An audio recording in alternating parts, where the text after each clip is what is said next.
నామానికి సంపూర్ణ మహిమ కలుగును గాక. అపోస్తుల కార్యాల గ్రంథము 4వ అధ్యాయము 18 నుండి 22 వచనాలు. అప్పుడు వారిని పిలిపించి మీరు యేసు నామమును బట్టి ఎంత మాత్రమును మాటలాడకూడదు, బోధింపకూడదని వారికి ఆజ్ఞాపించి అందుకు పేతురును యోహానును వారిని చూచి దేవుని మాట వినుట కంటే మీ మాట వినుట దేవుని దృష్టికి న్యాయమా? మీరే చెప్పుడి. మేము కన్నవాటిని విన్నవాటిని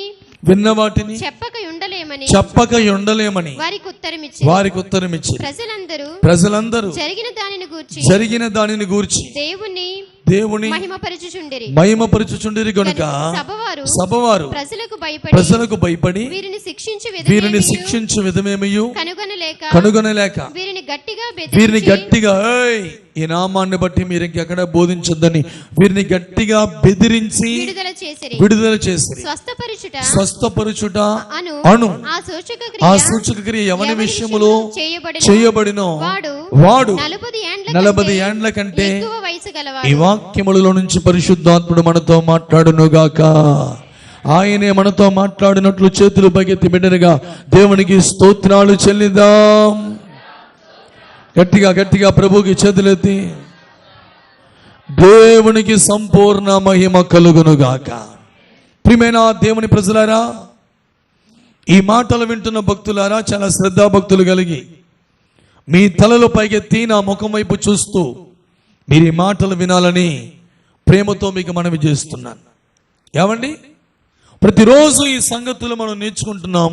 అపోస్తులను వారు బంధించి వారికి ఇదిగో మీరు ఈ నామమును బట్టి ఎంత మాత్రమును మాట్లాడకూడదు, ఈ నామమును బట్టి మీరు బోధింపకూడదు అని వారికి ఆజ్ఞాపించారట. ఈ నామాన్ని ఎక్కడైనా మీరు ప్రస్తావిస్తే, యేసు నామాన్ని మీరు ఉచ్చరిస్తే, యేసయ్యను నమ్ముకున్నాం, యేసయ్య ద్వారా ఈ అద్భుతాలు జరుగుతాయి, యేసుక్రీస్తు ద్వారా నిత్య జీవము మనకు కలుగుతుందని మీరు ఎక్కడైనా ప్రకటన చేస్తే మామూలుగా ఉండదు. మీరు ఈ నామాన్ని ఎక్కడా మాట్లాడకూడదు, ఈ నామాన్ని ఎక్కడా ప్రకటించకూడదని ఖండితముగా వారికి ఆజ్ఞాపించారు. ఎలాగండి? ఖండితముగా. వెంటనే వెళ్ళు, అలాగేనండి, ఈ నామాన్ని బట్టి మేము ప్రకటించమండి, ఈ నామాన్ని బట్టి మేము బోధించమండి అన్నారా? అలా అనలేదు. ఎవరు తెలిసినా అందుకు పేతురును యోహానును వారిని చూచి దేవుని మాట వినుట కంటే మీ మాట వినుట దేవుని దృష్టికి న్యాయమా? దేవుని మాట మేము వినాలి. మీరు చెప్పేది ఏంటండి? మమ్మల్ని స్వార్థ చేయొద్దని మీరెందుకు చెప్తున్నారు? మమ్మల్ని స్వార్థ ఆపమని మీరెందుకు చెప్తున్నారు? మా యేసయ్య మాకేం చెప్పాడు తెలుసునా? చదవండి, మార్కు సువార్త 16వ అధ్యాయము 16వ వచనం చూస్తే, మార్కు సువార్త 16వ అధ్యాయము 15-16 వచనాలు. ఇలా అయితే చాలా కష్టమే. మరియు మీరు సర్వలోకమునకు వెళ్ళి సర్వ సృష్టికి గట్టిగా చెదిరితేసయ్యా నీకు స్తోత్రం అని చెప్పండి. గట్టిగా చెప్పాలి. ఎంతమంది ఉన్నారు? స్వరాలు ఎగిస్తారండి. గట్టిగా చెప్పాలి, యేసయ్యా నీకు స్తోత్రం అని చెప్పండి. ఉన్న మట్టికి పెంచి హల్లెలూయా అని చెప్పండి గట్టిగా. ఇలా చూడండి, దేవుని సేవకులైన అపోస్తులకు యేసయ్య ఏం చెప్పాడు? మీరు సర్వలోకానికి వెళ్ళండి, సర్వ సృష్టికి సువార్త ప్రకటించండి. వినండి చాలా శ్రద్ధగా. ప్రభువైన యేసుక్రీస్తు వారు సర్వోన్నతుడైన దేవుడు, సర్వాధికారైన దేవుడు, ఆది సంభూతుడైన దేవుడు అపోస్తులకి, తన బిడ్డలకి, తన సేవకులకి, తన బిడ్డలైన విశ్వాసులకి, శిష్యులకి ఆయన చెప్పింది ఏంటంటే, మీరు సర్వలోకానికి వెళ్ళండి. సర్వ సృష్టికి మీరు సువార్త ప్రకటించండి. కానీ అక్కడ ఉన్న యూదులు, యోధ అధిపతులు, పరిసయ్యులు, సద్దుకయ్యులు ధర్మశాస్త్ర ఉపదేశకులు వీరు నిలబెట్టి వెళ్తున్నారు, మీరు యేసు నామాన్ని బట్టి సువార్త చెప్పడానికి వీల్లేదు. మనుషులేమో సువార్త చెప్పొద్దంటున్నారు, దేవుడేమో సువార్త చెప్పమన్నాడు. స్తోత్రం చెప్పండి, గట్టిగా గట్టిగా చేతులెత్తి స్తోత్రం చెప్పండి. ఇప్పుడు మనం ఏం చేద్దాం మరి? మీరు సువార్త చెప్తే మిమ్మల్ని చంపేస్తాం, మీరు సువార్త చెప్తే ఆ కర్ర పత్రికలను, ఆ బైబిల్స్ ను మేము అగ్నిలో తగలబెట్టేస్తాం, మీరు సువార్త చెప్పడానికి మా దగ్గరికి వస్తే మీ మీద పేడ కలిపిన నీళ్లు పోస్తాం. మొన్న ఒక గ్రామంలో సువార్తకు వెళ్ళారండి కొంతమంది. వెళ్ళి కుర్రోడు పాపం, ఒక యమనస్తుడు పత్రికలు పంచుతూ ఉంటే ఒక ఇంటి దగ్గర గుమ్మం దగ్గరికి వెళ్ళగానే ఆ ఇంట్లో ఉన్న ఒక ఆయన బయటకు వచ్చండి, ఇలా సువార్త చేస్తాం చూశాడుగా, ముందే పేడ నీళ్ళు కలుపుకున్నాడు రెడీగా. వీళ్ళ పత్రికలు పట్టుకెళ్ళి వాళ్ళకి ఇస్తుంటే మొహం మీదండి పేడ నీళ్ళు పోస్తున్నాడు. ఏం చేస్తున్నాడు? మాకు ఈ పత్రికలు వద్దయ్యా, మాకు ఈ సువార్త వద్దయ్యా. సువార్త అంటే అర్థం ఏంటి? మంచి వార్త. స్తోత్రం చెప్పండి గట్టిగా గట్టిగా ఆమేనండి. పాపం వాళ్ళకి అర్థం కావట్లేదండి. సువార్త ఎందుకు చెప్తున్నారంటే, ప్రియమైన దేవుని ప్రజలారా, ప్రపంచంలో ఉన్న వారులారా, భారతదేశంలో ఉన్న మా ప్రియ సహోదరులారా, సువార్త ఎందుకు నీకు దగ్గరికి వస్తుందంటే, సువార్త నీకు ఎందుకు అందించబడుతుందంటే, సువార్తను దేవుడే నీ అద్దెకి ఎందుకు పంపుతున్నాడంటే, రేపు రాబోతున్న నరక శిక్ష నుంచి నీవు తప్పించబడ్డానికి. స్తోత్రం చెప్పండి గట్టిగా గట్టిగా ఆమేనండి. వీళ్ళంటున్నారు, అయ్యలారా సహోదరులారా, మేము మీ మాట వినాలా, దేవుని మాట వినాలా? ఏ మాట వినను దేవుని దృష్టికి న్యాయం. మేము కన్న వాటిని గురించి, విన్న వాటిని గురించి చెప్పకుండా ఉండలేము. చదువుతూ స్తోత్రం చెప్పండి గట్టిగా చెప్పండి. యేసయ్యా నీకు స్తోత్రం అని. యేసయ్యతో 3.5 సంవత్సరాలు తిరిగారండి వీళ్ళు. ఎవడో యేసు ప్రభుతో 3.5 సంవత్సరాలు తిరిగితే యేసు ప్రభు వీళ్ళకి అనేకమైన అద్భుత సుబోధలు చెప్పాడు. అవన్నీ విన్నారు వీళ్ళు. వినిన ఈ బోధలు మీరు చెప్పకుండా ఉండలేకపోతున్నారు. ఈ 3.5 సంవత్సరాల్లో యేసు ప్రభు వీరి ద్వారా వీళ్ళ మధ్యలో ఎన్నో అద్భుతాలు చేశాడు. స్తోత్రం చెప్పండి. యేసయ్య పక్కనే ఉండి అద్భుతాలు వీళ్ళు ఏం చేశారండి? కన్నులారా చూచారు. కాబట్టి ఇక్కడ వెళ్ళన్నారయ్యా, మేము కన్న వాటిని బట్టి, అంటే మేము ఏదైతే చూసామో,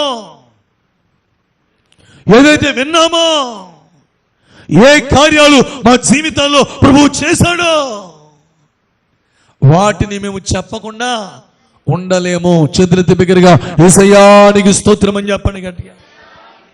ఇప్పుడు ఇన్ని సంవత్సరాలుగా, ఇన్ని దినాలుగా, ఇన్ని మాసాలుగా ప్రభు దగ్గరికి వస్తున్నారుగా, మీ జీవితాల్లో దేవుడు ఏమైనా కార్యాలు చేశాడా లేదా? చేశాడన్న వాళ్ళందరూ చేతులెత్తి స్తోత్రం చెప్పండి గట్టిగా. 2, దేవుడు ప్రతి సందర్భంలో కూడుకున్నప్పుడల్లా అద్భుతంగా మీతో మాట్లాడుతున్నప్పుడు దేవుని మాటలు మీరు వింటున్నారా లేదా? అంటే 1 దేవుని కార్యాలు మీరు చూశారు, 2 దేవుని మాటలు మీరు వింటున్నారు. ఇప్పుడు మీరు కన్న వాటిని గురించి, విన్న వాటిని గురించి అనేకులకు చెప్పుటకు సిద్ధపడుతున్నారా? ఆలోచించండి. బంధించారు, హింసించారు, ఇబ్బందులకు గురి చేశారు, అవునా కాదా? మాట్లాడండి. బాధలు కలుగుతున్నాయని, శ్రమలు వస్తున్నాయని, అందరూ తిడుతున్నారని, బంధిస్తున్నారని, ఈ నామాన్ని బట్టి మీరు ప్రకటించకూడదని ఆజ్ఞాపించారని వీళ్ళు మానేశారా? చెప్పండి. ఇంకా ఎక్కువ చెప్తున్నారా? మేము మనుష్యుల మాట వినం, మీరు సువార్త ఆపేయమంటున్నారు, మేము దేవుని మాట వింటాం. మా యేసయ్య మాకేం చెప్పాడు తెలుసునా? సర్వలోకానికి వెళ్ళండి. స్తోత్రం చెప్పండి గట్టిగా. ఎక్కడికి వెళ్ళండి? వెళ్ళి ఏం చెప్తారు? మీ గొప్పలు కాదు, ఏం చెప్తారు? యేసయ్యను గురించిన వార్త చెప్పండి. ఇది దేవుని దృష్టికి న్యాయమై ఉన్నది. స్తోత్రం చెప్పండి గట్టిగా. దేవుని దృష్టిలో ఏది న్యాయమో అనండి అందరూ గట్టిగా. అట్లా దేవుని దృష్టిలో ఏది న్యాయమో, ఇంకా గట్టిగా, దేవుని దృష్టిలో ఏది న్యాయమో. ఇక్కడ 2 మాటలు చెప్పాడు. 1 దేవుని మాట వినటం న్యాయము, 2 దేవుని కొరకు సాక్షిగా బ్రతకడం న్యాయం. స్తోత్రం కలుగునుగా. 1 నువ్వేం చేయాలి? దేవుని మాట వినాలి. ఏం చేయాలి? మనుష్యుల మాట కాదు. దేవుడు చెప్పాడు, ఈ తోటలో సమస్తమైన వృక్ష ఫలములను మీరు తినొచ్చు, కానీ ఈ వృక్ష ఫలమును మీరు తినకూడదు. దేవుని మాట ఇది. అపవాది వచ్చాడు, ఏం కాదులే, మీరు చావనే చావర్లే, పర్లేదులే, తినేచ్చులే అని ఎవరు చెప్పారు? అపవాది చెప్పాడు. ఇప్పుడు వినండి, హవ్వమ్మ దేవుని మాట వినిందా, అపవాది మాట వినిందా? మాట్లాడంలో తెరిచి. అంటే దేవుని దృష్టిలో న్యాయమైన దాన్ని హవ్వ చేసిందా, చేయలేదండి? చేయలేదు. దేవుని దృష్టిలో న్యాయమైనది ఏంటంటే తెలిసిన, మనుష్యుల మాట కాదు, నువ్వు దేవుని మాటనే వినే బిడ్డగా మారిపోవాలి. స్తోత్రం అనండి గట్టిగా. చెప్పండి, యేసయ్యానికి స్తోత్రం అని. కాస్త గట్టిగా యేసయ్యానికి స్తోత్రం అని చెప్పండి. ఎవరి మాట వినాలి మనం? నువ్వు ఎప్పటికప్పుడు దేవుని మాట వింటూ ఎప్పటికప్పుడు దేవుని సముఖంలో నువ్వు సాగిపోతూ ఉంటే నిశ్చయముగా దేవుని దృష్టిలో నీవు న్యాయము చేసిన బిడ్డగా ఉంటావు. మనుషుల మాట విని దేవుని మాట పక్కన పెట్టేసి మనుషులు చెప్పింది చేసుకుంటూ వెళ్ళిపోతే అది దేవుని దృష్టిలో ఎలా కనబడుతుందంట? వీడు అన్యాయము చేస్తున్నాడు, ఈమె అన్యాయము చేస్తుంది అన్నట్టు కనబడతారంట. ఇప్పుడు చెప్పండి, దేవుడి మాట ఏంటి? నేను సాక్షిగా బ్రతకాలి అనండి అందరూ. గట్టిగా అంటలేదు మీరు. నేను సర్వలోకానికి వెళ్ళాలి, సువార్త చెప్పాలి. మీ పక్కవారు చూడండి, మీరు సర్వలోకానికి వెళ్ళాలి, మీరు సువార్త చెప్పాలి, సాక్షులుగా బ్రతకాలి. గట్టిగా చదివితే అని స్తోత్రం అని చెప్పండి. ఎలా బ్రతకాలండి? సాక్షులుగా. నీ ఇంటి వారికి నువ్వే సాక్షిగా బ్రతకాలి, నీ బంధువులకి నీవే సాక్షిగా బ్రతకాలి, నీ వీధుల వాళ్ళకి నువ్వే సాక్షిగా బ్రతకాలి. ప్రతిరోజు బైబిల్ పెట్టుకుని వస్తున్నావు, బైబిల్ పెట్టుకుని వస్తున్న నీ జీవితంలో వాళ్ళ మార్పును చూస్తే ఈ 50 రోజులు వెళ్ళారు, ప్రార్థనకి వెళ్ళారు, అమ్మో ఈమెలో చాలా మార్పు వచ్చింది, ఇతనిలో చాలా మార్పు వచ్చింది, చాలా బాగా మాట్లాడుతున్నారు, బాగా ప్రార్థన చేసుకుంటున్నారు అని నీ భర్త నీ మార్పు చూస్తే, నీ భార్య నీ మార్పు చూస్తే, నీ పిల్లలు నీ మార్పు చూస్తే, నీ తల్లిదండ్రులు మీ మార్పు చూస్తే, మీరు సాక్షిగా వారి ఎదుట మీరు బ్రతకగలిగితే తప్పకుండా మిమ్మల్ని పట్టుకుని వారు కూడా దేవుడి సందుకు వచ్చేస్తారు. స్తోత్రం చెప్పండి గట్టిగా. యేసయ్యా నీ స్తోత్రం అనండి. మార్పు లేకపోతే ఇక్కడ అద్భుతమైన మాట రాశాడండి. అక్కడండి, ఆ స్వస్థత పొందినవాడు అక్కడ ఉన్నాడు కాబట్టి జరిగిన విషయం చూడండి. స్వస్థత పొందినవాడు అక్కడే ఉన్నాడు కాబట్టి, నిలబడ్డాడు కాబట్టి, సాక్షిగా బ్రతికాడు కాబట్టి 21వ వచనం ఏం జరిగింది? ప్రజలందరూ జరిగిన దాన్ని గూర్చి ఏమండి, స్వస్థత జరిగింది, అద్భుతం జరిగింది. ఈ ప్రజలందరూ కూడా ఆ జరిగిన దాన్ని బట్టి ఆ కుంటివాడు స్వస్థత పొంది వాళ్ళ మధ్యలో ఉన్నాడు గనుక, సాక్షిగా ఉన్నాడు గనుక, నిన్న దేవుడు మాట్లాడారు కదండి. హింసించబడుతున్న సేవకులతో ఉన్నాడా, పారిపోయాడా? మాట్లాడండి. దైవజనుల పక్షంగా నిలబడ్డాడు. స్తోత్రం చెప్పండి గట్టిగా. అట్టిగా మేనానండి. నువ్వు కూడా ఎవరి పక్షంగా నిలబడాలి? సేవకులు పక్షంగా నిలబడాలి. అది నిన్న ప్రసంగం మనకి. వాడిని చూసి ఈ ప్రజలందరూ, అంటే కొంతమంది ఏమో వ్యతిరేకులు ఉన్నారు, అనేకులు ఏం చేశారు తెలిసిన, దేవునికి అనుకూలులై వారు దేవునిని మహిమపరుస్తున్నారు. చేతులెత్తి స్తోత్రం చెప్పండి. గట్టిగా యేసయ్యా నీకు స్తోత్రం అని చెప్పాలి. సంతోషంగా యేసయ్యా నీకు స్తోత్రం అని చెప్పాలి. ఆనందంగా యేసయ్యా నీకు స్తోత్రం అని చెప్పాలి. దేవునికి సంపూర్ణ మహిమ కలుగునుగాక. హల్లెలూయా. దేవుని దృష్టికి ఏది న్యాయం? దేవుని మాట వినుట న్యాయం. స్తోత్రం. చూడండి, ఆ ప్రజలందరూ దేవుణ్ణి మహిమపరుచుచుండిరి గనుక, ఎవరైతే వీళ్ళని పట్టుకున్నారో ఆ సభవారు ప్రజలకు భయపడడం మొదలైంది. స్తోత్రం చెప్పండి గట్టిగా. స్తోత్రం అనండి. అర్థమైంది మీకు ఇప్పుడు? అంటే ఇలా చూడాలి అందరూ. నువ్వు నీ ప్రాంతంలో, నువ్వు నీ గ్రామంలో, ప్రపంచంలో ఈ వాక్యాన్ని వింటున్న ప్రతి క్రైస్తవుడు నీ ప్రాంతాల్లో, నీ గ్రామములో, నీ గృహములో నువ్వు దేవుని కోసం సాక్షిగా నిలబడగలిగితే, దేవునికి చేసిన అద్భుతాలు అనేకులకు తెలియపరచబడగలిగితే, దాని ద్వారా అనేకులు ప్రభు దగ్గరికి వచ్చి దేవుణ్ణి మహిమపరుస్తూ ఉంటే ప్రభుత్వాలు కూడా దేవుని బిడ్డలకు భయపడినట్లుగా దేవుడు చెయ్యబోతున్నాడు. గట్టిగా స్తోత్రం చెప్పండి. యేసయ్యా నీకు స్తోత్రం అని చెప్పండి. ఇప్పుడు 115 మంది మనం ఉన్నామండి క్రైస్తవులు భారతదేశంలో. ఎంతమంది? 100లో చెప్పండి ఎంతమంది? 115 నుంచి 20 మంది ఉన్నాం అనుకోండి. 100లో 70 మంది అయితే ఎవరో దేవుని నమ్ముకున్న వాళ్ళు. ప్రభుత్వాలు కూడా అప్పుడు ఎవరికి భయపడతాయి? అమ్మో! ప్రియమైన దేవుని ప్రజలారా, కారణం ఏంటి? ఎందుకు స్వార్థీకరణ జరగడం లేదు? ఎందుకు అనేకులు మన ద్వారా దేవుని ఎందుకు రావట్లేదంటే, మనము అనేకమైన స్థలాలలో దేవుని కొరకు సాక్షులముగా ఏం చేయలేకపోతున్నాం? బ్రతకలేకపోతున్నాం. నువ్వు దేవుని కొరకు సాక్షిగా బ్రతకగలిగితే, దేవుని పక్షంగా నిలబడగలిగితే, ప్రభువు అన్నాడు, నీ చెంగును పట్టుకుని 10 మంది మందిరానికి వస్తారంట. స్తోత్రం చెప్పండి గట్టి. ఇప్పుడు మనం ఇక్కడ 50 మంది ఉన్నామండి. ఒక్కొక్కరు చెంగు పట్టుకుని 10 మంది అంటే ఎంతమంది అయ్యారు? అడిగే 500 మంది. ఎంతమంది? మరి ఈ మందిరం సరిపోద్ది అప్పుడు? స్తోత్రం అంటలేదు మీరు గట్టిగా ఆమేనండి. వాగ్దానం నిలిచిమంది కదా. అంటే ఈ కడవరి దినాల్లో ఒకటేనమ్మా, దేవుడి అది ఏ మేలైనా ఆ మేలు పొందిన మనము దేవుణ్ణి మహిమపరుస్తూ దేవుని కొరకు సాక్షులంగా మనం బ్రతకాలి. స్తోత్రం అంటలేదు మీరు గట్టిగా ఆమేనండి. దేవుడి కోసం సాక్షిగా బ్రతకాలి. అదే దేవుని దృష్టికి న్యాయమైనదై ఉన్నది. స్తోత్రం చెప్పండి. అయ్యలారా, మేము మనుష్యుల మాట వినడం న్యాయమా? దేవుని మాట వినడం న్యాయమా? ఏది న్యాయం? దేవుని మాట వినడమే న్యాయం. కాబట్టి ఈ రోజున నా ప్రియమైన దేవుని బిడ్డలారా, దేవుని దృష్టిలో అనండి గట్టిగా, అందరూ గట్టిగా చెప్తలేదు మీరు. మనం న్యాయంగా బ్రతుకుతున్నామా? దేవుని దృష్టిలో అంటే నిన్ను మనుషులు చూడకపోవచ్చు. ఎవరు చూస్తున్నారు? నిన్ను దేవుడు చూస్తున్నాడు. ఓ మాట చెప్పనా? ఒక వ్యక్తి బైబిల్లో ఉన్నాడండి. ఆమె ఎలా చూడాలి? ఆయన దేవుని దృష్టిలో నిర్దోషత్వంగా బ్రతికాడు. ఎలా బ్రతికాడు? నిర్దోషిగా బ్రతికాడు. దేవుని దృష్టిలో ఆయన నిర్దోషిగా బ్రతికాడు కాబట్టి అండి, అమ్మా, దేవుడు ఆయనకి చేశాడండి అద్భుతమైన మేలు. చూడండి ఒకసారి, అద్భుతం మీకు జ్ఞాపకం చేస్తాను.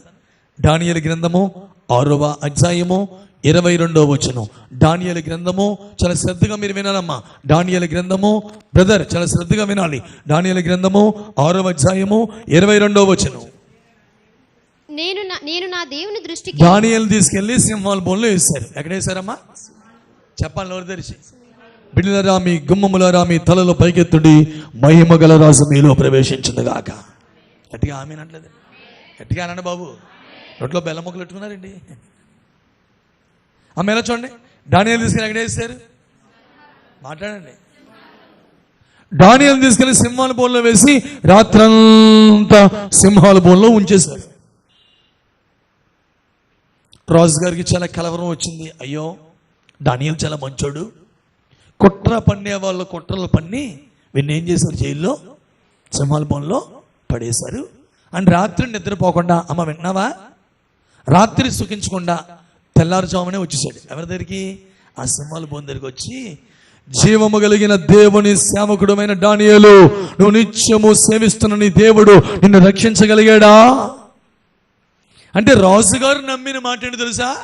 రాజుగారు గుండెలో మాట ఏంటంటే, సింహాల బోన్లో వేసేసిన సింహాలు దానియేలునేమి చెయ్యలేవు. స్తోత్రం చెప్పు గట్టిగా. గట్టిగా ఆమేనండి. ఎవరు నమ్మారు ఇది? అన్యుడు రాజు నమ్మాడు. ఎవరు నమ్మారు? ఒక రాజు నమ్మాడండి. అప్పుడు వెంటనే దానియేలు, రాజు చిరంజీవి యగునుగాక. స్తోత్రం చెప్పండి గట్టిగా అంటూ ఇప్పుడు చదువమ్మా 22వ వచనం. ఏమన్నాడు ఆయన? నేను నా దేవుని దృష్టికి నిర్దోషిగా కనబడితిని గనుక. చెప్పండి. నేను నా దేవుని దృష్టికి నిర్దోషినిగా కనబడితిని గనుక ఆయన తన దూతను పంపి సింహములు నాకు ఏ హానియు చెయ్యకుండా వాటి నోళ్లు మూయించెను, నన్ను కాపాడెను. చేతులెత్తి బిగ్గరగా యేసయ్యానికి స్తోత్రం అని చెప్పండి గట్టిగా. ఇంకాస్త బిగ్గరగా యేసయ్యానికి స్తోత్రం అని చెప్పండి. పేతురు, యోహానులు ఎవరి దృష్టికి న్యాయమేం చేశారండి? దేవుని దృష్టికి న్యాయమేం చేశారు.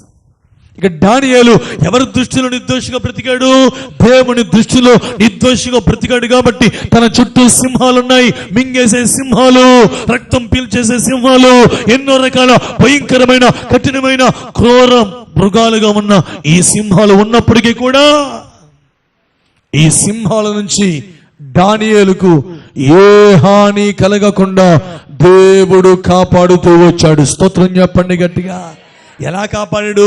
తన దూతను పంపి. అనండి అందరూ గట్టిగా స్తోత్రం చెప్పండి.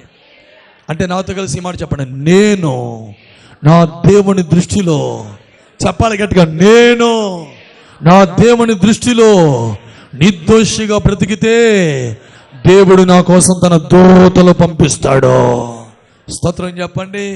మీ పక్క వారు చూసి నవ్వుతూ చేయించి చెప్పండి. మీ పక్క వారి వైపు చూసి నవ్వుతూ చేయించి చెప్పండి. మీరు మీ దేవుని దృష్టిలో నిర్దోషులుగా బ్రతికితే మీ కొరకు దేవుడు తన దూతలకు ఆజ్ఞాపించి పంపిస్తాడు. హల్లెలూయా. స్తోత్రం చెప్పండి. ఆ తర్వాత చెప్పండి, మళ్ళీ చెప్పండి. ఇక మీకు ఏ హాని కలగదు అనండి అందరూ. నా మోహం కాదు, పక్క వాళ్ళని చూసి ఇక మీకు ఏ హాని కలగదు అనండి. చెప్తాం, ఇక మాకు ఏ హాని కలగదు. స్తోత్రం అనండి గట్టిగా. హల్లెలూయా. ఆమేన్. ఏ హాని కలగదు నీకు. నువ్వు భయపడుతున్నావు. నీ ముందు కొన్ని సింహం లాంటి మనుషులు ఉన్నారు. కొంతమంది ముందేమో అప్పులోడు, ఎవరండి? పెద్ద సింహం. ఎవడు? అప్పులోడు, పెద్ద సింహం. కొంతమందికి ఏమో ఆసుపత్రిలో డాక్టర్ గారు, ఇంకా పెద్ద సింహం. కొంతమందికి ఏమో వడ్డీలోడు సింహం. కొంతమంది బ్యాంకోడు సింహం. కొంతమందికి బజాజ్ ఫైనాన్స్ సింహం. వడ్డీ దగ్గరికి వచ్చిందంటే, ఒరే ఈ అమ్మాయి రా, చెక్ బౌన్స్ అయిపోతున్నా, ప్లీజ్ రా, ఉంటే ఏవా $4 ఇచ్చేస్తాను నీకు. గట్టిగా స్తోత్రం అంటలేదు మీరు. గట్టిగా ఆమేనండి. నీ ముందు ఎటువంటి సింహాలు ఉన్నాయి? పెద్ద పెద్ద సింహాలు. వీళ్ళేమో స్వార్థ చెప్పదు. రే, ఎక్కడైనా మీరు యేసు నామాన్ని ప్రకటించొద్దు, యేసు నామాన్ని బోధించొద్దు, యేసు నామం గురించి చెప్పొద్దు అనే సింహాలు ఎవరి ముందు ఉన్నాయి? చెప్పండి, ఎవరి ముందు ఉన్నాయి? అట్లాంటి సింహాలు ఉన్న స్తోత్రం చెప్పండి గట్టిగా. ఇలా ధైర్యం ఏంటి తెలిసిన? ఆ సింహాలను అన్నీ ఏం చేస్తాయి? నా పక్షముగా అన్నింటికంటే పెద్ద సింహం నా దగ్గర ఉంది. ఆ సింహం పేరు యోధా గోత్రపు సింహము. స్తోత్రం చెప్పు గట్టిగా. యోధా గోత్రపు సింహం అంటే ఎవరైన పేరు? ప్రభువైన యేసుక్రీస్తు వారు.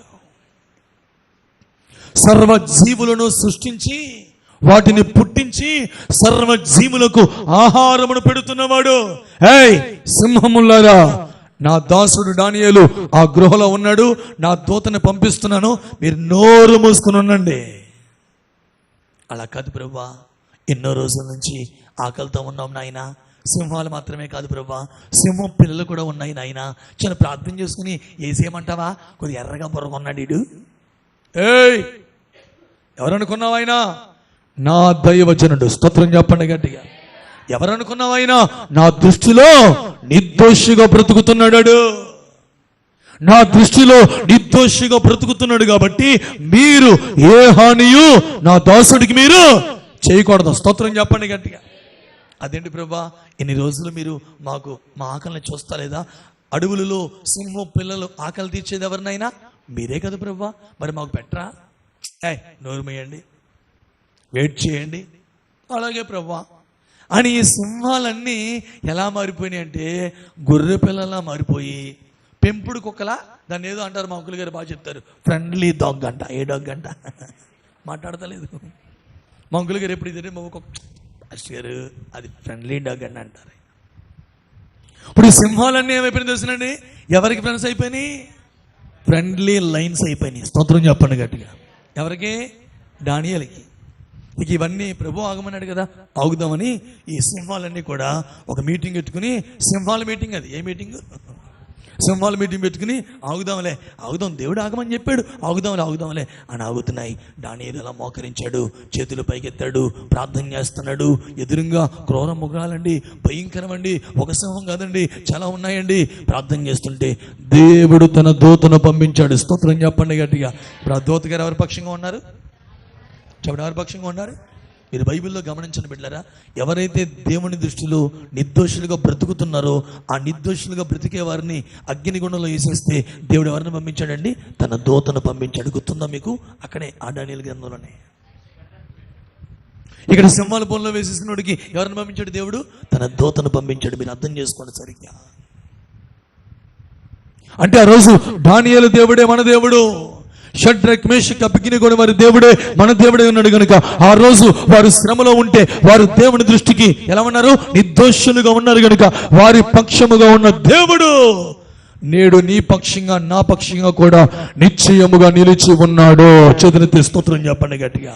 యేసయ్యా నీకు స్తోత్రం అని చెప్పండి. హల్లెలూయా.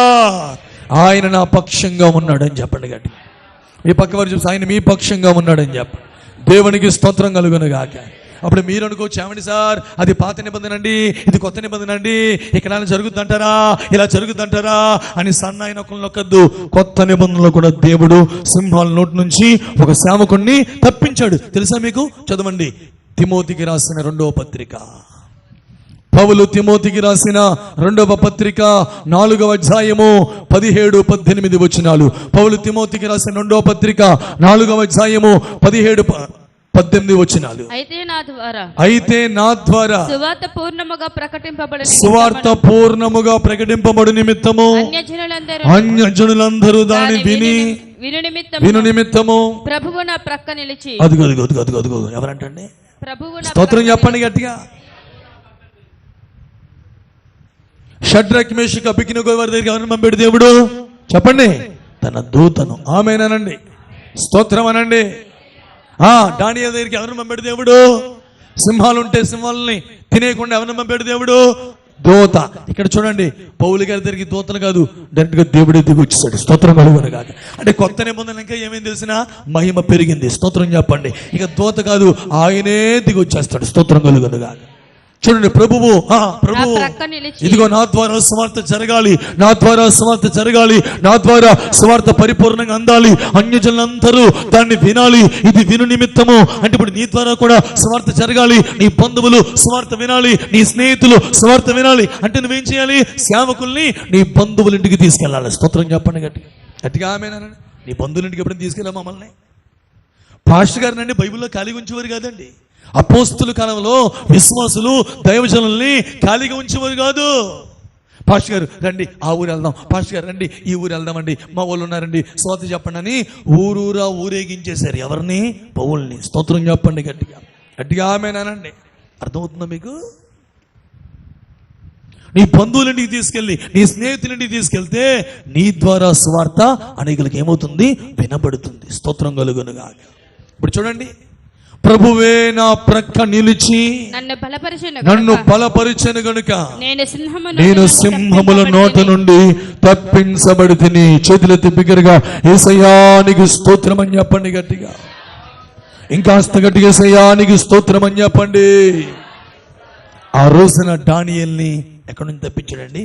సింహాల నోట నుంచి తప్పించాడు. క్రొత్త నిబంధనల అపోస్తలుడైన పౌలుని ఎలా తప్పించాడండి? సింహాల నోట నుంచి తప్పించాడు. ఏదైతే నీకు హాని కలిగించేదే ఉన్నదో, ఏదైతే నిన్ను కలవరపరుస్తున్నది ఉన్నదో, ఏదైతే నిన్ను కృంగదీసేది ఉన్నదో పరిశుద్ధాత్ముడు మాట్లాడుతున్నాడు. వాటన్నిటిపైన దేవుడు నీకు ఒక పరిపూర్ణమైన జయము కలగజేయునుగాక. గట్టిగా స్తోత్రం చెప్పండి. అది జరగాలంటే, ఆ జయం నువ్వు పొందాలంటే నువ్వు నీ దేవుని దృష్టి ఎలా ఉండాలండి? నిర్దోషిగా మారిపోవాలి. మనుషుల దృష్టిలో కాదండి, మనుషుల దృష్టిలో కాదు. వీళ్ళ ఇద్దరు కూడా ఎవరాల్లో? పేతురు యోహానులు దేవుని దృష్టికి న్యాయమైందే చేస్తున్నారు. స్తోత్రం చెప్పండి గట్టిగా. దానియేలు దేవుని దృష్టిలో నిర్దోషిగా బ్రతుకుతున్నాడు. కాబట్టి ఏ హానియు దానియేలుకి కలగలేదు. చేతులెత్తి బిగ్గరగా యేసయ్యా నీకు స్తోత్రం అని చెప్పు. హల్లెలూయా. ఈరోజు నా ప్రియమైన దేవుని బిడ్డలారా, మన జీవితాల్లో మనము దేవుని దృష్టిలో ఎలా ఉన్నాం? చాలా మంది మనుషుల దృష్టిలో ఘనంగా కనబడాలని ఎన్ని ప్రయత్నాలు చేస్తారో వారి గురించి ఏం చెప్పాడు తెలిసిన? ఒక మాట చదవండి బిడ్డలారా. లూకాసు వార్త 16వ అధ్యాయము 15వ వచనం. లూకాసు వార్త 16వ అధ్యాయము 15వ వచనాన్ని మన పరిశుద్ధ గ్రంథములో మనం చదువుతున్నాం. ఆయన మీరు మనుషుల ఎదుట నీతిమంతులని అనిపించుకునేవారు. అదిగో మీరు మనుషుల ఎదుట ఏమని? మనుష్యులందరూ మిమ్మల్ని నీతిమంతులు, అబ్బో మీరు సూపర్ అండి, మీ ప్రార్థన సూపర్ అండి, మీ వాక్యం సూపర్ అండి, అబ్బో మీ ఆరాధన సూపర్ అండి, మీరు చాలా బాగా పాడతారండి, అబ్బో మీరు చేసే భక్తి సూపర్ అండి అంటా ఉంటే తుస్సు అని గాలి కొడతా ఉంటే వీళ్ళు బుస్సు ఏమవుతుంటారు? గట్టిగా ఆమేనండి. మాట్లాడతలేదండి, బ్యాచ్ సైలెంట్ అయిపోయిందండి. గుమ్మములారా మీ తలలు పైకెత్తుడి, మహిమ గల రాజు మీలో ప్రవేశించునుగాక. గట్టిగా చెప్పాలా ఆమేనండి.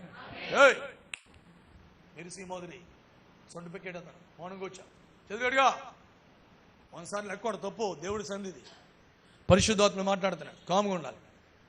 గట్టిగా చేతులతో స్తోత్రం చెప్పండి, గట్టిగా ఆమేనండి.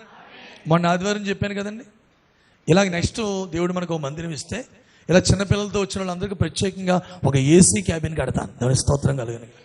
మీరు హ్యాపీగా ఏసీ క్యాబిన్లో పిల్లలతో ఉండడమే. నేను కనబడతాను మీకు, ఏసీ ఆన్ చేస్తాం, లోపల చిన్న బాక్స్ పెడతాం. ప్రశాంతంగా మీరు ఆ పిల్లల్ని తీసుకుని వచ్చి గలిబిలు లేకుండా చక్కగా మీరు ఆ పిల్లలతో ఏసీ క్యాబిన్లో కూర్చుని చక్కగా వాక్యం విని ప్రార్థన చేయించుకుని మీ ఇంటికి వెళ్ళచ్చు. స్తోత్రం చెప్పండి గట్టిగా. అట్లాంటి కృప కావాలని గట్టిగా స్తోత్రం చెప్పండి, గట్టిగా ఆమేనండి. ఇప్పుడు మందిరం లేదు కాబట్టి మరి ఎలా తెప్పలు పడుతున్నాం.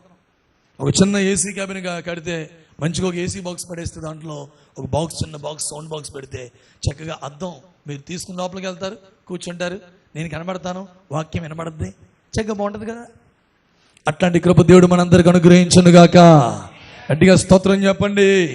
ఇక్కడ ఏం చెప్తున్నాడంటే చూడండి పిల్లలు, యేసుప్రభువు వారు చెప్తున్నారు.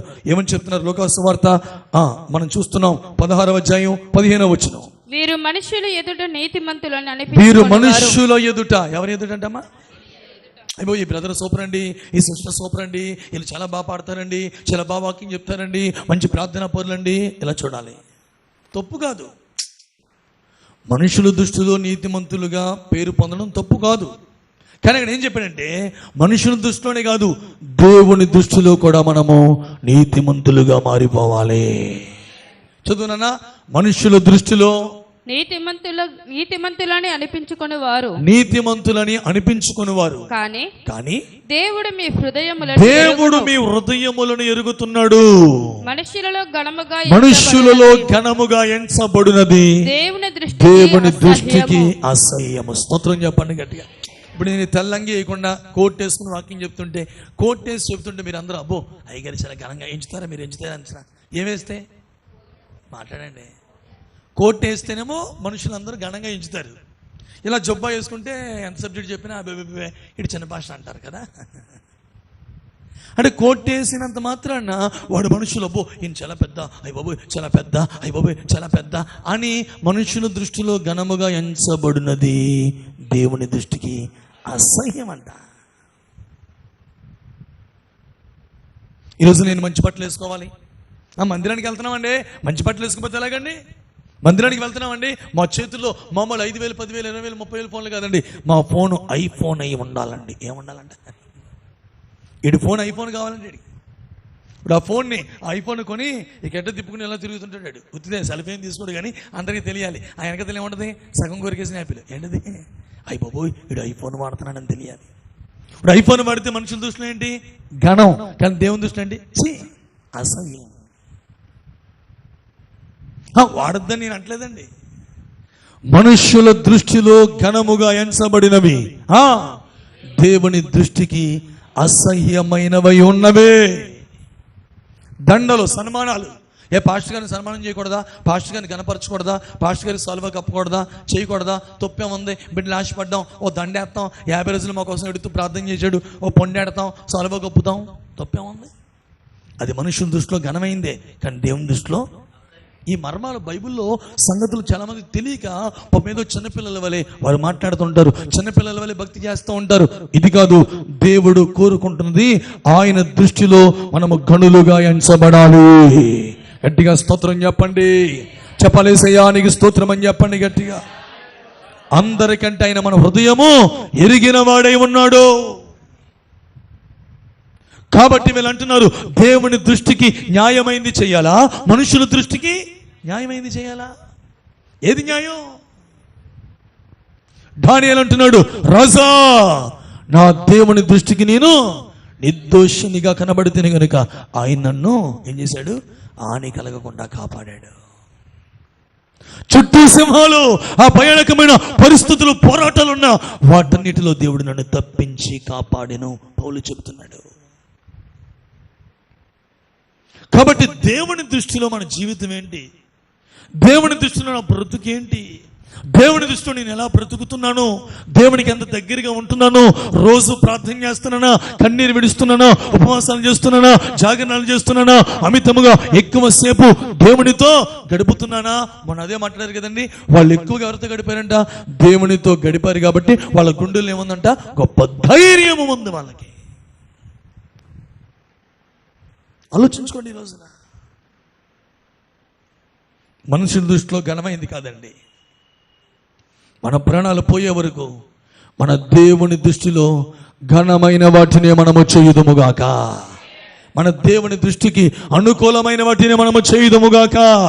గట్టిగా చెదిరితే స్తోత్రం చెప్పండి. గట్టిగా చెప్పండి. నా యేసయ్య దృష్టికి ఏది అనుకూలము అనండి. గట్టిగా నా యేసయ్య దృష్టికి ఏమిటి అనుకూలం? చాలా ఉన్న 3 సంగతులు చెప్పి ముగిస్తానండి. మొట్టమొదటి మాట, దేవుని దృష్టికి ఏది అనుకూలమైనదో మొట్టమొదటి మాట చూడండి బిడ్డలారా. పరిశుద్ధ గ్రంథమైన బైబిల్లో నుండి పౌలు తిమోతికి రాసిన మొదటి పత్రిక 2వ అధ్యాయము 2-3 వచనాలు. పౌలు తిమోతికి రాసిన మొదటి పత్రిక 2వ అధ్యాయము 2-3 వచనాలు. రాజుల కొరకును, రాజుల కొరకును, అధికారులందరి కొరకును విజ్ఞాపనములను, ప్రార్థనలను, యాచనలను, కృతజ్ఞతాస్తుతులను చేయవలెనని హెచ్చరించుచున్నాను. ఇది మంచిదిను మన రక్షకుడైన దేవుని దృష్టికి అనుకూలమై ఉన్నది. చేతులెత్తి బిగ్గరగా యేసయ్యానికి స్తోత్రం అని చెప్పండి గట్టిగా. ఇలా చూడండి, మన మనుషుల దృష్టికి అనుకూలమైన చేయాలా? దేవుని దృష్టికి అనుకూలమైన చేయాలా? మనుషుల దృష్టికి మనము ఏంటంటే ఘనముగా ఎంచబడాలా? మనుషుల దృష్టికి దేవుని దృష్టికి ఘనంగా ఎంచబడాలా? ఇప్పుడు చాలా శ్రద్ధగా వినండి. మొట్టమొదటిగా దేవుడు ఎవరిని గనులుగా ఎంచుతాడంటే, దేవుని దృష్టికి అనుకూలమైంది ఏంటంటే తెలిసిన అందరి కొరకు అనండి. అందరూ అంటలేదు మీరు, కేవలం నా కోసమే కాదు అంటలేదండి మీరు. అలా మళ్ళీ మిమ్మల్ని అడుక్కుని మరీ చెప్పించుకోవాలి మీతో ఏంటి? చెప్పండి. కేవలం నా కోసమే కాదు, అందరి కోసం, రాజుల కోసం, అధికారుల కోసం, మనుషులందరి కోసం ప్రార్థన విజ్ఞాపనలు నేను చెయ్యాలి. ఇది దేవుని దృష్టికి అనుకూలమైనది. ఆమేన్, ఆమేన్. అర్థమైందా? అంటే దేవుని దృష్టిలో నువ్వు అనుకూలమైనవి చేస్తే, దేవుని దృష్టిలో శ్రేష్టమైనవి చేస్తే, దేవుని దృష్టిలో నిర్దోషిగా బ్రతికితే నీకు ఏ హాని కలగకుండా దేవుడు తన దూతను నీ వద్దకు పంపిస్తాడో. ప్రభువే నీ వద్దకు వచ్చి నిన్ను తప్పిస్తాడు బిడ్డ. అది జరగాలంటే మొట్టమొదటిగా మనం ఏం చేయాలి?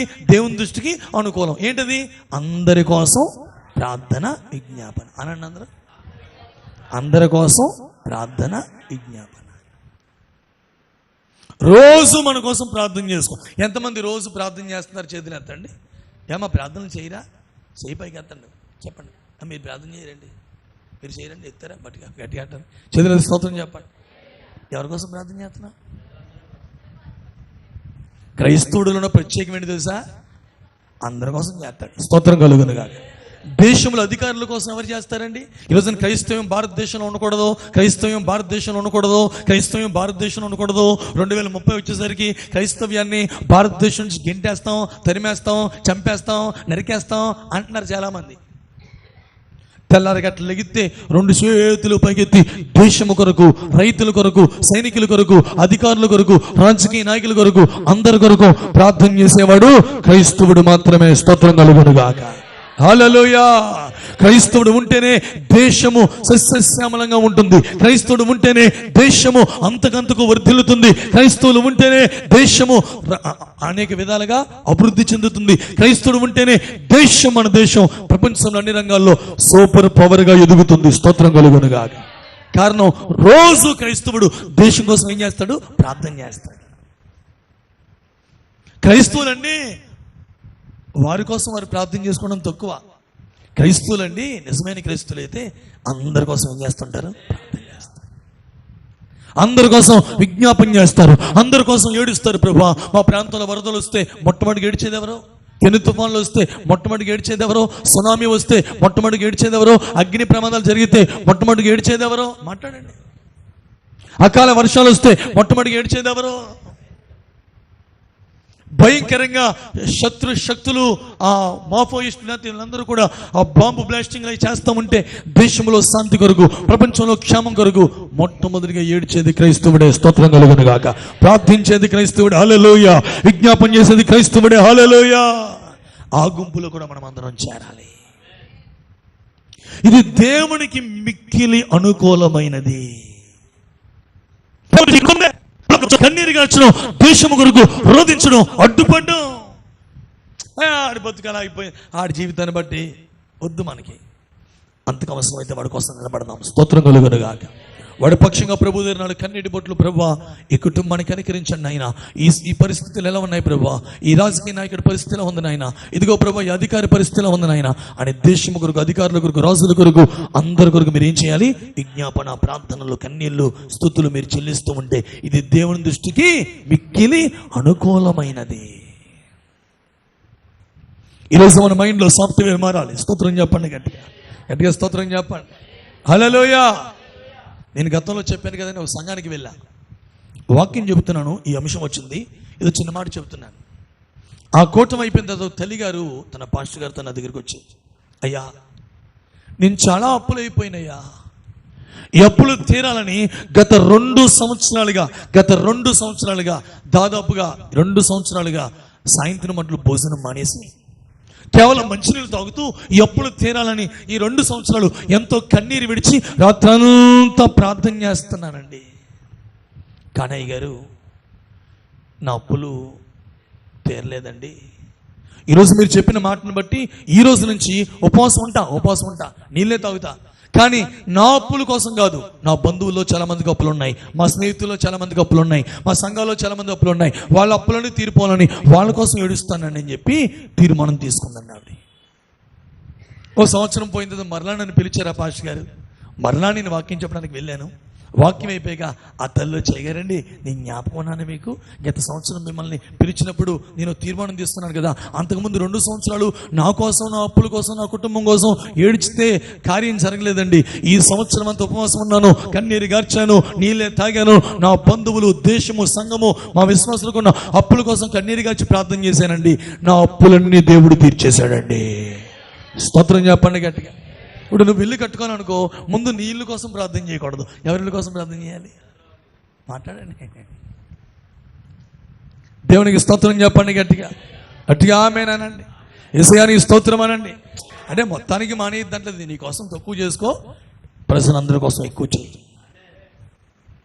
1 గంట ప్రార్థన చేసి పెట్టమనుకో, 1/2 గంట నీ కోసం చేసుకో. గంట ప్రార్థనలో 1/2 గంట నీ కోసం ప్రార్థన చేసుకో. 30 గంట ఎవరి కోసం చేస్తావు? 2 గంటలు ప్రార్థన చేసేదాన్ని అయితే, 2 గంటలు ప్రార్థన చేసేవాడు అయితే అరగంట నీ కోసం చేసుకో. 1.5 గంట ఎవరి కోసం చేస్తావు? ప్రజలందరి కోసం చేయి. పరలోకము నుంచి చూస్తాడు ఆయన. స్తోత్రం చెప్పండి. ఈ కుమార్తె నా దృష్టికి అనుకూలమైనది చేస్తుంది, ఈ కుమారుడు నా దృష్టికి అనుకూలమైనది చేస్తున్నాడని ఆయనే దిగొచ్చేస్తాడు నీ దగ్గరికి. నేను ఏ సింహాలు కృంగదీయాలని చూస్తున్నా వాటన్నిటిని నోరు మూయించేస్తాడు. స్తోత్రం చెప్పు గట్టిగా. యేసయ్యా నీకు స్తోత్రం అని చెప్పు. దేవునికి మహిమ కలుగును గాక. అప్పురోలు మూయించేస్తాడు దేవుడు. స్తోత్రం చెప్పండి గట్టిగా గట్టిగా ఆమేనంటలేదు. చేతులెత్తి స్తోత్రం చెప్పండి గట్టిగా. ఒక వ్యక్తి, ఒక ఆయనకి 5 లక్షలు అప్పు ఉన్నాడంట. 5 లక్షల రూపాయల అప్పు మర్యాదగా తీరుస్తావా, తీర్చవా? తీర్చకపోతే నీ ఏంటిని జప్తు చేస్తాను. సరిగ్గా నీకు అమ్మ వింటారా? ఆ ప్రక్కనే క్రైస్తవ కుటుంబం ఉన్నారు. అయ్యో ఏమండి మీరు ఎంత బాధలో ఉన్నారా? 5 లక్షలు అప్పులు అయిపోయారా? సరే రండి మా పాస్టర్ గారికి తీసుకెళ్తాం, ఈ 4 రోజుల్లో అమ్మ వింటున్నావా, దేవుడు ఏదో ఒక సహాయం చేస్తాడండి అని చెప్పేసి సేవకుల దగ్గర తీసుకొస్తే సంఘము, సేవకుడు వీళ్ళందరూ కూడా చేతులు పైకి తేడుస్తూ, ప్రభువా ఈ బిడ్డ కొరకు నాయనా, ఈ బిడ్డ కొరకు నాయనా, ఈ బిడ్డ కొరకు ప్రభువా 4 రోజుల టైం ఉందయ్యా. ఎంత తీర్చాలి 4 రోజుల్లో? మాట్లాడండి. ఇలా ప్రార్థన చేస్తుంటే ఆడు కూడా వస్తున్నాడంట. వచ్చి ప్రార్థన నేర్చుకుంటూ ఎత్తుగాడు ఏం ప్రార్థన చేయ, ప్రభా నా 5 లక్షల అప్పులు తీర్చేయి అని ఒక 5 నిమిషాలు ప్రార్థన చేస్తే, ప్రభా నాకు 5 లక్షల అప్పులు ఇచ్చినాడు ప్రభా, ఎంతో దుర్మార్గంగా బతుకుతున్నాడయ్యా, వాళ్ళ ఆవిడికి ఆయనకి సమాధానం లేదయ్యా, కుటుంబంలో గలిబిలి ప్రభా, ఆ కుటుంబాన్ని రక్షించయ్యా, ఆ కుటుంబాన్ని కాపాడయ్యా, ఆ కుటుంబానికి సహాయం చేయ ప్రభా, ఆ కుటుంబాన్ని దర్శించు ప్రభా. నా 5 లక్షల అప్పు తీర్చిన 5 నిమిషాలు చేస్తుంటే మిగిలిన ప్రార్థన ఆడు కోసం చేస్తున్నాడు, అప్పు ఇచ్చినాడు కోసం. 20 రోజులు అయిపోయింది, 25 రోజులు అయిపోయింది, 30 రోజులు, నెల అయిపోతుంది. ఈ నెల అయిపోయిన తర్వాత సరేలే మరి నెల రోజులు అయిపోయి మళ్ళీ ఆడు గొడవకు వస్తాడు ఇంటికి. ఆడింటికి వెళ్ళి నేను ఆడికి క్షమాపణ చెప్పన్నా, ఇంకో 10 రోజులు ఇంకో నెల రోజులు టైం ఇవ్వమని అడుగుదామని చెప్పేసి ఇతగాడు ప్రార్థన చేసుకుంటూ వెళ్తున్నాడు. వెళ్తుంటే ఇల్లు తలుపులు జారేస్తున్నాయి. ఇంటి దాకా వెళ్ళాడు, డోర్ కొడుతున్నాడు. డోర్ తీసే ఉంది కానీ మరి డోర్ తీసుకుని ఇంటికి వెళ్ళిపోకూడదు కదండి, బయట నిలబడి కొట్టాలి కదా. కొడుతున్నాడు ప్రార్థన చేసుకుంటూ వెళ్ళాడు నెలంతా కన్నీది కాచి.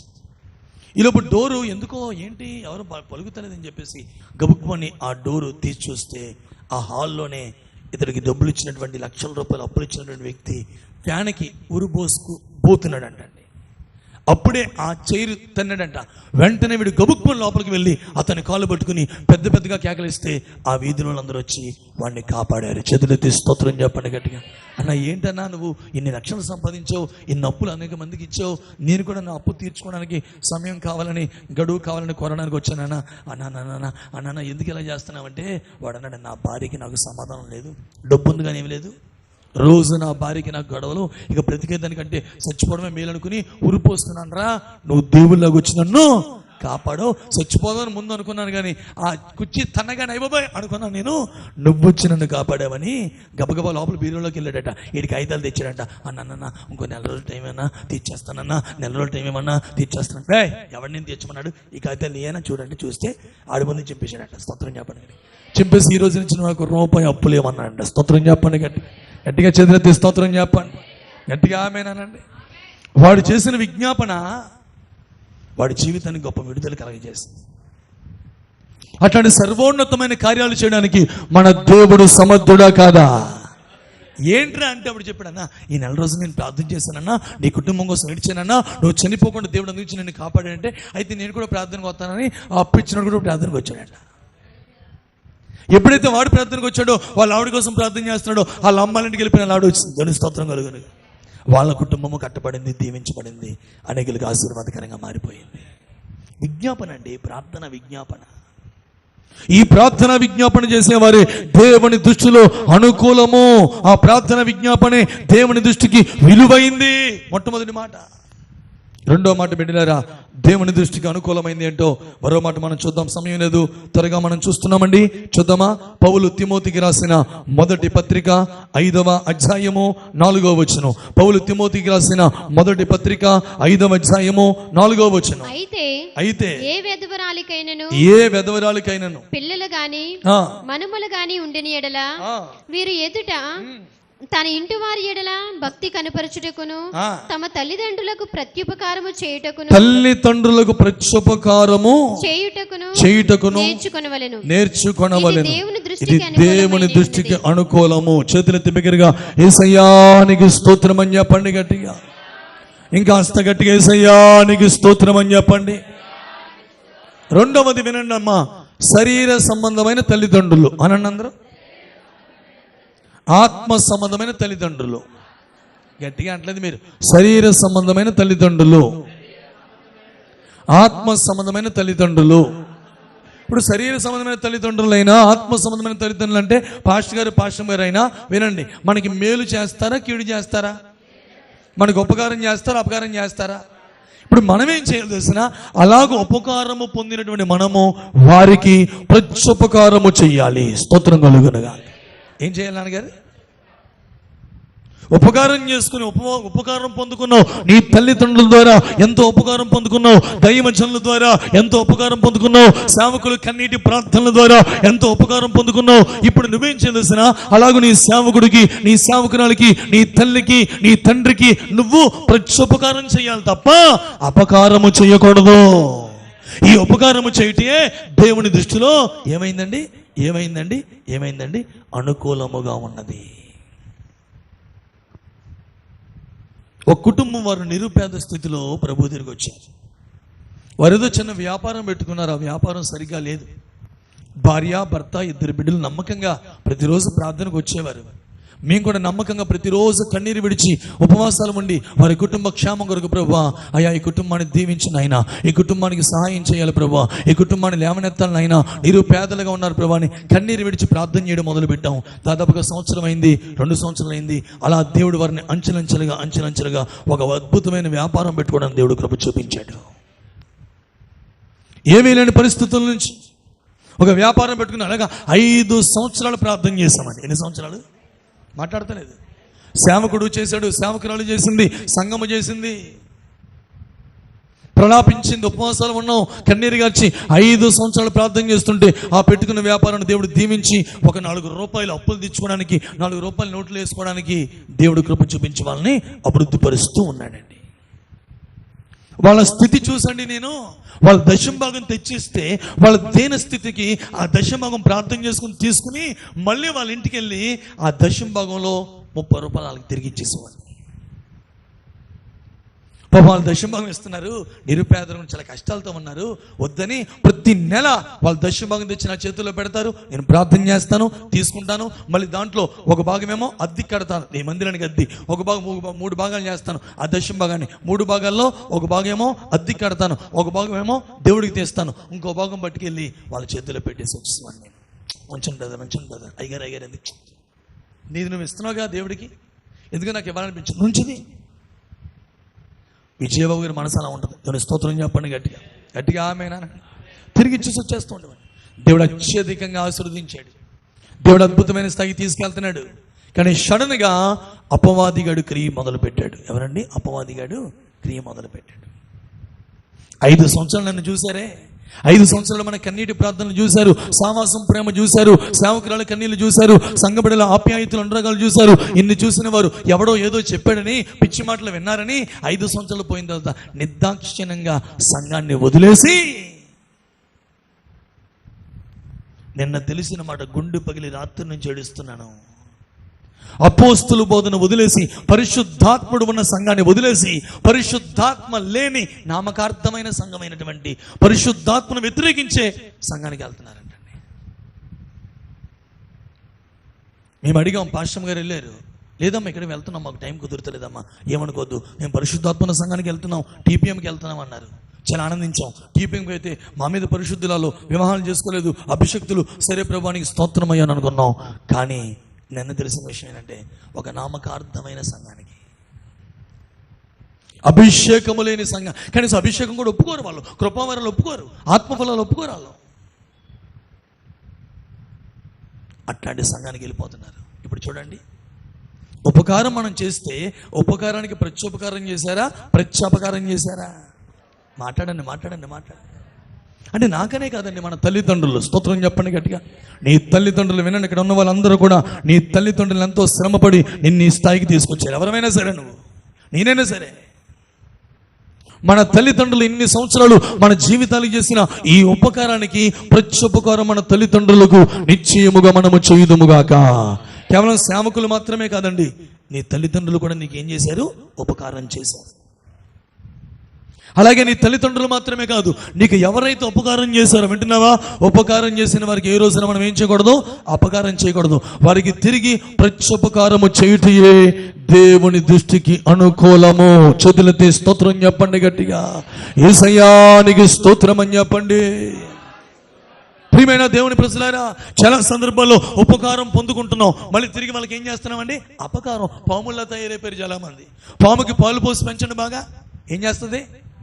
పాలు పోస్తున్నాం అనుకో, తాగుద్ది, గుడ్లేస్తుంటే త్రాగిద్ది, త్రాగి బాగా పెరిగి విషం పెంచుకుని ఎవరి మీద కక్కుద్ది? అది నీకే కాటేస్తుంది. ఇటువంటి పాము స్వభావం కలిగిన వాళ్ళందరూ యేసు నామములో మారు మనసు పొందురుగాక. మీకేంటి వాళ్ళ మీద ప్రేమ ఉందండి? వాళ్ళ మీద ప్రేమ ఉందండి? ఆమెనని గట్టిగా లేదండి, గట్టి చెప్పండి గట్టిగా ఆమెనని. స్తోత్రం అనండి. మనలో ఎవరు లేరు అట్లాంటి వాళ్ళ కోసం. హల్లెలూయా చెప్పండి. నేను ఉపకారము చేయుటయే దేవుని దృష్టికి అనుకూలము. ఉపకారం గురించి మరొక మాట చెప్పేసి 3వ మాటలోకి వచ్చేస్తాం. హెబ్రీ పత్రిక ఆఖరి అధ్యాయం, అపోస్తుడైన పౌలు హెబ్రీ పత్రిక ఆఖరి అధ్యాయం 13వ అధ్యాయం 16వ వచనం. ఉపకారమును ధర్మమును చేయ మరిచిపోకుడి, అట్టి యాగము దేవునికి ఇష్టమైనది. చేతులెత్తి స్తోత్రం చెప్పండి, గట్టిగా గట్టిగా చెప్పాలి స్తోత్రం అని. హల్లెలూయా. ఏం మర్చిపోకూడదంటండి? ఉపకారమును ధర్మమును చేయ మరవకుడి, అట్టి యాగము దేవుని దృష్టికి ఇష్టమైనది. ఎటువంటి ఇష్టమైందంట? దేవునికి ఇష్టమైనది. కాబట్టి నా బిడ్డలారా, ఇదిగో అపోస్తుడైన పేతురు యోహానులు అంటున్నారు. ఏమంటున్నారు వాళ్ళు? ఏమంటున్నారు? దేవుని మాట వినుట న్యాయమా, మీ మాట వినుట న్యాయమా? దేవుని దృష్టికి ఏది న్యాయం? దానియేలు అంటున్నాడు, దేవుని దృష్టికి నేను ఎలా ఉన్నాను? నిర్దోషిగా. పౌలు అంటున్నాడు, దేవుని దృష్టిలో అలా ఉన్నాను కాబట్టి ప్రభువు తన దూతగా ప్రభువే నా దగ్గరికి వచ్చి నన్ను కాపాడారు. దేవుని దృష్టికి న్యాయమైంది మొట్టమొదటి ఏంటి? విజ్ఞాపనలు, ప్రార్థనలు, మనుషులందరి కోసం కన్నీటి రోదనలు. 2 దేవుని దృష్టికి అనుకూలమైన ఉపకారము. చెప్పండి. 3వ మాట ఆఖరి మాట. ఒక్క నిమిషం. 3వ మాట ఆఖరి మాట చూద్దామా? మత్తయి సువార్త 11వ అధ్యాయము 25వ వచనం. మత్తయి సువార్త 11వ అధ్యాయము 25వ వచనాన్ని మన పరిశుద్ధ గ్రంథంలో మనం చదువుకుందాం త్వరగా. ఆ సమయమున యేసు చెప్పినదేమనగా, తండ్రి, ఆకాశమునకును భూమికిని ప్రభువా, నీవు జ్ఞానులకును వివేకులకును ఈ సంగతులను మరుగు చేసి పసిబాలురకు బయలుపరిచినావని నిన్ను స్తుతించుచున్నాను. అవును తండ్రి, అవును తండ్రి, ఇలాగు నిన్ను స్తుతించుట నీ దృష్టికి అనుకూలమాయను. చేతులెత్తి స్తోత్రం చెప్పండి గట్టిగా. యేసయ్యా నీకు స్తోత్రం అని చెప్పండి. దేవుణ్ణి స్తుతించుట అని అన్నారు. దేవుని దృష్టికి ఏంటి? అనుకూలం. ప్రతికూలతలున్నా, శ్రమలున్నా, అన్ని సందర్భాల్లో మనం ఏం చేయాలి? దేవుణ్ణి స్తుతించాలి. ఇదిగో 10 మంది శవాలు ఇంటి ముందు ఉన్న యోబు ముందు, యోబు ఇంటి ముందు 10 మంది శవాలు ఉన్నాయి. యోబు ఇంటి ముందు 10 మంది శవాలు ఉన్నాయి. అప్పుడు యోబు ఏమన్నాడు? యెహోవా ఇచ్చును, యెహోవా తీసుకును, యెహోవా నామానికి స్తుతి కలుగును గాక. మనకేంటంటే ఏదైనా వస్తేనే స్తుతి చెప్తాం, రాకపోతే శ్లోక కీర్తనే కదా. ఎందుకిలా జరిగిందయ్యా అంటాం మనం. ఎల్లప్పుడూ దేవుణ్ణి స్తుతించాలి. స్తోత్రం చెప్పండి గట్టిగా. మేలులు జరిగిన అనండి అందరూ. కొన్ని పరీక్షలు వచ్చినా, కొన్ని శ్రమలు వచ్చినా దేవుణ్ణి ఏం చేయాలి? ఇలాగూ చేయుట దేవుని దృష్టికి అనుకూలమైన 3 విషయాలు. 1 విజ్ఞాపన, ప్రార్థన. 2 ఉపకారం. 3 స్తుతి. ఇది దేవుని దృష్టికి అనుకూలం. దేవుని దృష్టికి న్యాయమైంది చేయాలా, మనుషుల దృష్టికి న్యాయమైంది చేయాలా? ఒకసారి ఆలోచించండి. మనుషుల దృష్టిలో గలమగా ఎంచబడినది దేవుని దృష్టికి అసహ్యంగా కలుగుతుందంట. దేవుని దృష్టికి ఘనంగా ఎంచబడదాం. దేవుని దృష్టి యోగ్యమైన కార్యాలు చేద్దాం. ఈ లేఖనాలు దేవుడు మన వెనుకడిలో నిశ్చయముగా ఫలభరితముగా మార్చునుగాక. అట్టి కృప కోసం అందరూ త్వరగా మోకరించండి. ప్రభు సన్నిధిలో అట్టి కృప కోసం అందరూ త్వరగా మోకరించండి. 2 చేతులు